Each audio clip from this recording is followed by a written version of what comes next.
Welcome back to more mother-in-law stories where users share their crazy experiences with their own mother-in-laws, and we might even feel a little bit better about our own mother-in-law. If you are new to my channel, please don't forget to subscribe to join our awesome community, and without any further ado, let's dive right into the stories. My fiance and I traveled home for the holidays. Our parents live about 3 hours apart from each other and we were spending 12 days, so we were going to do about 7 at my family's and 5 at his. We had a blast with my family and they love my partner. Before we drove to his parents, he pretty explicitly told my parents that if his mom said anything to me he thought was stepping over the line, we were coming back, but the last time we had stayed at their house it was fine, so I was not worried. We got there and started chatting about jobs, etc. Both of us graduated from undergraduate last year and I started graduate school, a fact she did not know about me. She asked me what I was doing to make money and I said, well, I work part-time and help where I can, but my partner makes really good money and is fine supporting me while I finish my degrees. She looked like she was going to snap my neck. She looked at my partner and said, "Oh great, so she's not having kids, you two are going to live in a degenerate downtown for the rest of your lives." Downtown Portland, by the way, they live in the Midwest. "And she's a leech who steals all your money. And obviously your food, since she has gained so much weight." I've been a size 14 since I was a sophomore in high school. My partner flipped and he started going off on gender stereotypes and told his mom that she was no longer welcome in our lives. We had not even unpacked the trunk. His dad came out and apologized but understood why we could not stay, gave us our Christmas gifts and we went back to my family. Honestly, I am a little bummed because I know his brother cut contact with his mom, shockingly for how his mom treats his wife, and my partner is obviously upset because he does love his family and feels like his mom is ruining what could be really wonderful with a lot of his siblings getting married and growing families. My mom told him they were all welcome to our holidays, they all live within 2 hours of my parents, and we plan to extend that invitation next year, so maybe my partner can have a family reunion with his siblings again. The holidays. And guys, I'm wondering, when you have your holidays, do you usually have a lot of stress because of maybe in-laws or general family? How is it for you? Let us know in the comments.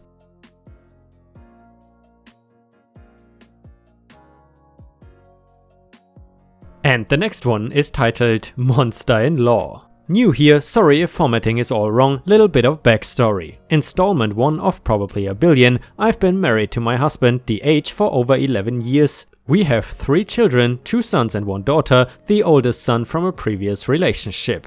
I had decent relationships with my mother-in-law for the first couple of years of my marriage. Then I learned the hard truth as to why you never work with family. I was working 2 jobs while my husband worked 1 part-time. One of my jobs was the second shift desk clerk at a decent franchised hotel. I had been there a few months when mother-in-law got fired from her job. I made the huge mistake of getting her a job where I worked. Things seemed to go normal until Christmas rolls around. I was excited because I had worked super hard on handmade gifts and bought a big dog McStuffins playset for my niece. Could not wait to see their faces. Mother-in-law keeps hemming and hawing every time I ask when we are planning to hold Christmas. My husband has 2 siblings and the majority of us work unconventional schedules. I find out while at work on Christmas that they are holding it then. I was devastated. Mother-in-law comes up with excuses that it was the only time everyone could get together.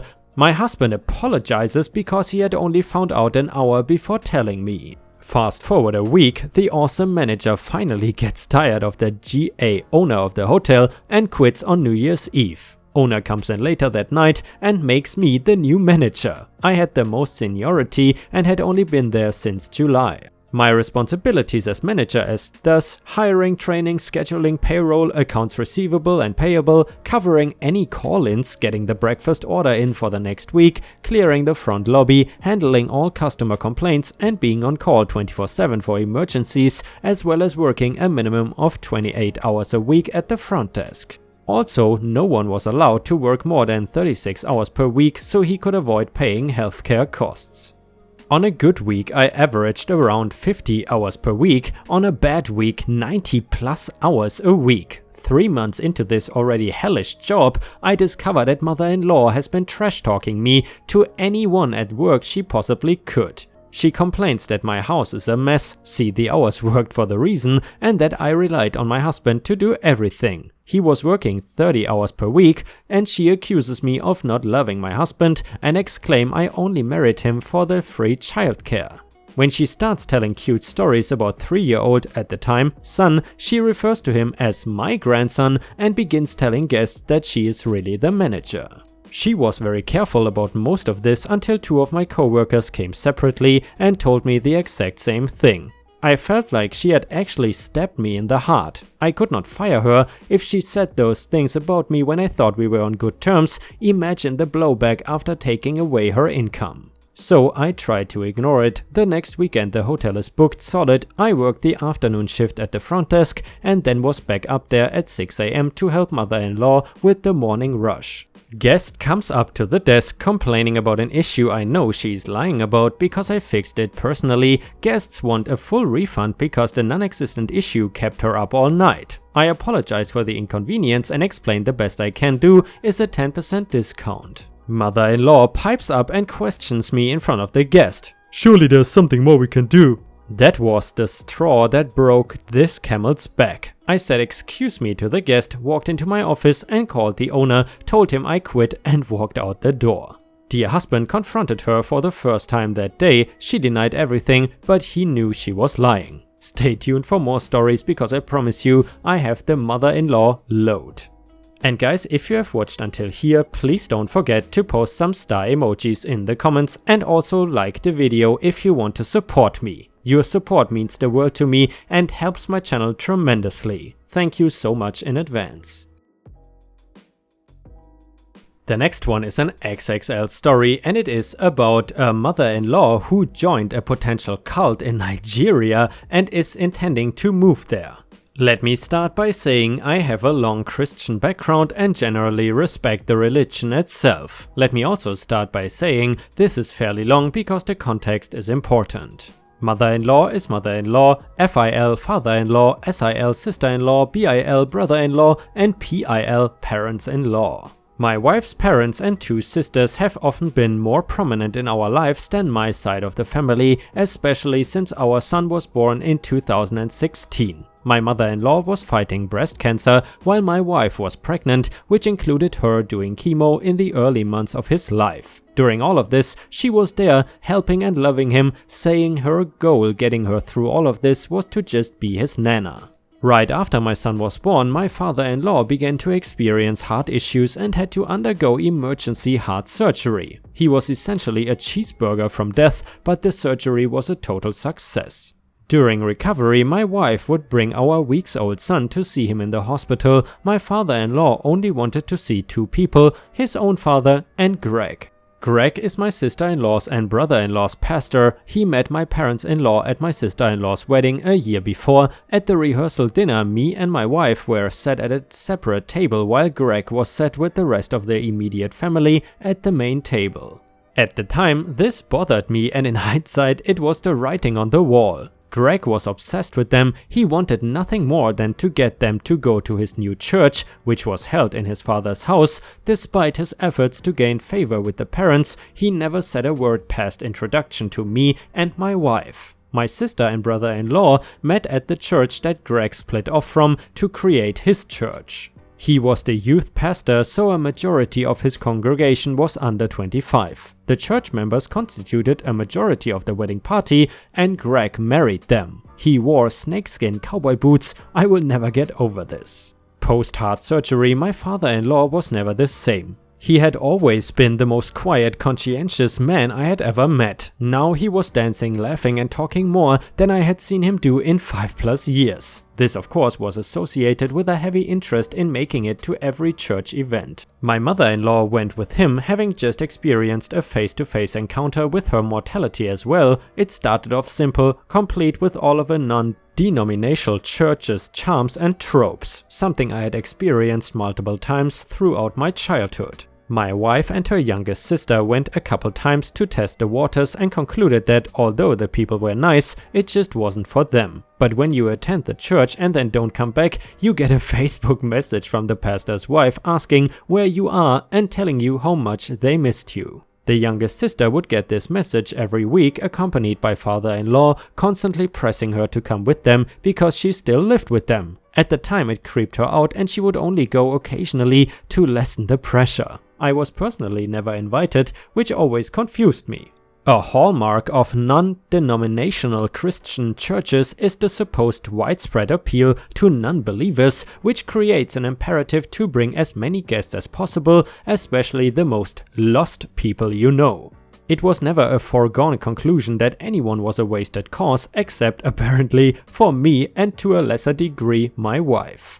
My son would go with Nana and Grandpa to church every Sunday while me and my wife worked. One day my wife's youngest sister, appropriately, was freaked out about something that had been going on at the church.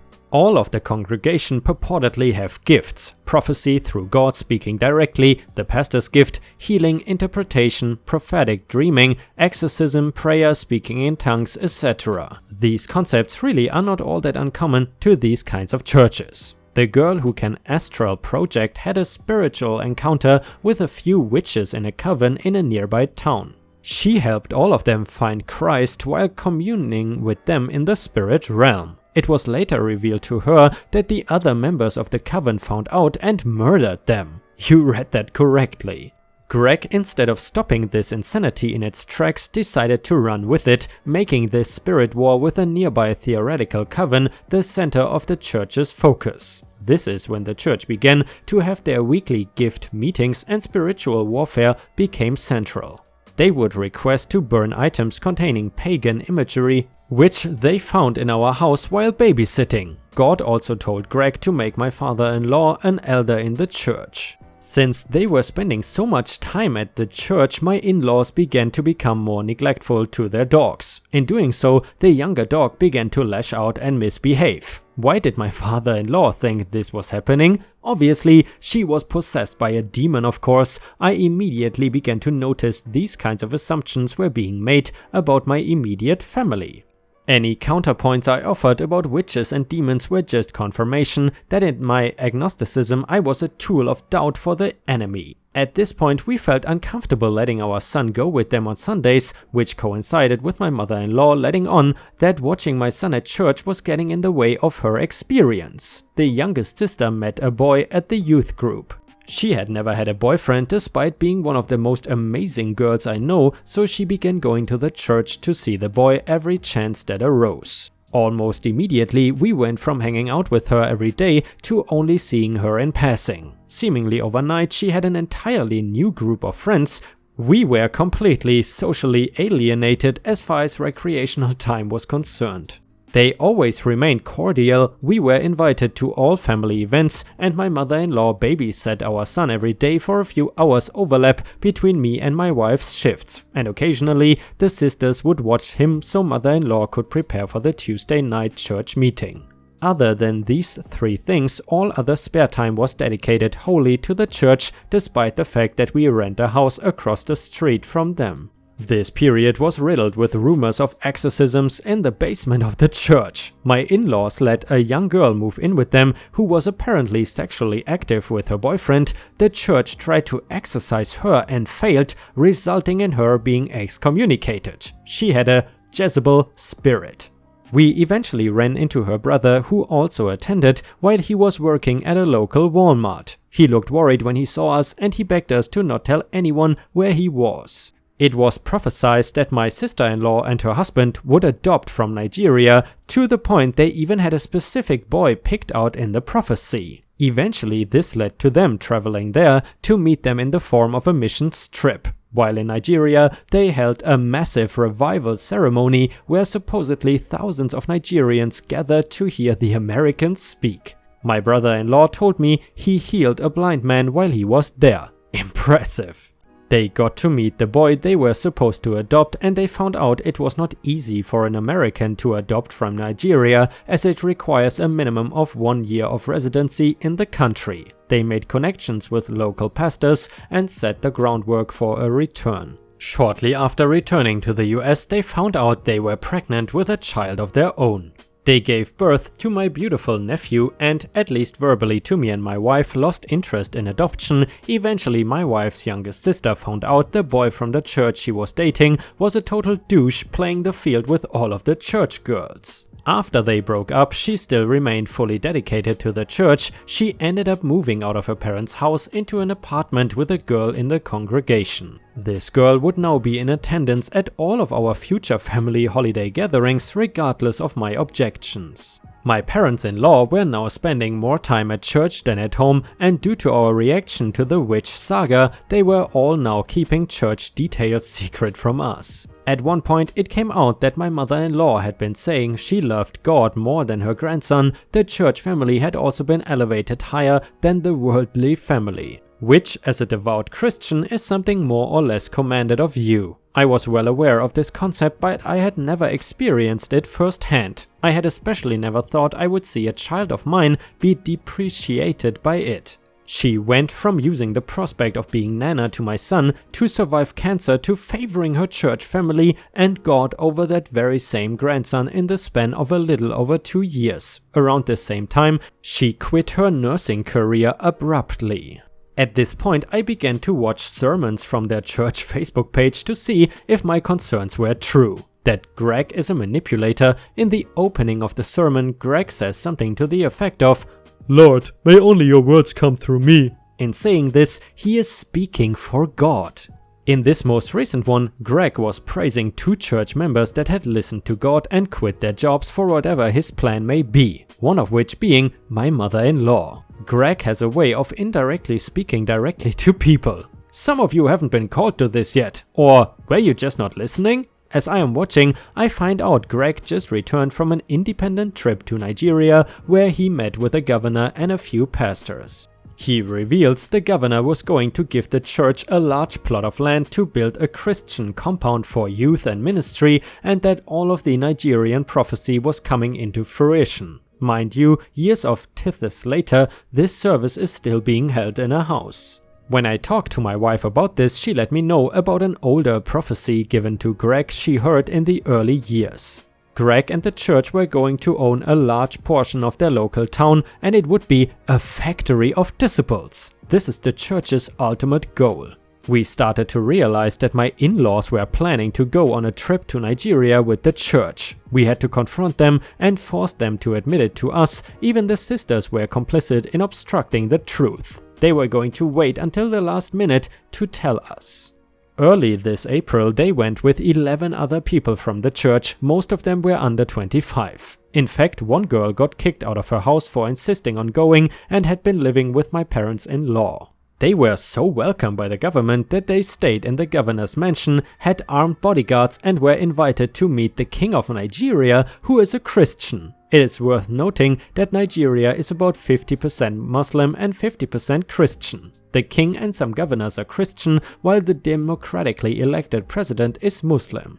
They visited an orphanage, a market, a refugee camp, and the church's gifted land to anoint it, healing people along the way. In the market, they all had separate prayer lines of hundreds of people lining up to be prayed for by the American church. My mother-in-law told me people had demons resisting within them in the line, laying down, screaming and spasming. Even as a nurse, rabbis was no longer a possible diagnosis in her mind. They safely returned, but were that much more devoted to the cause. We have suspicions that my mother-in-law is now the pastor's wife's assistant, but she has not told us. Every time I've seen my father-in-law since he's been in his official church polo.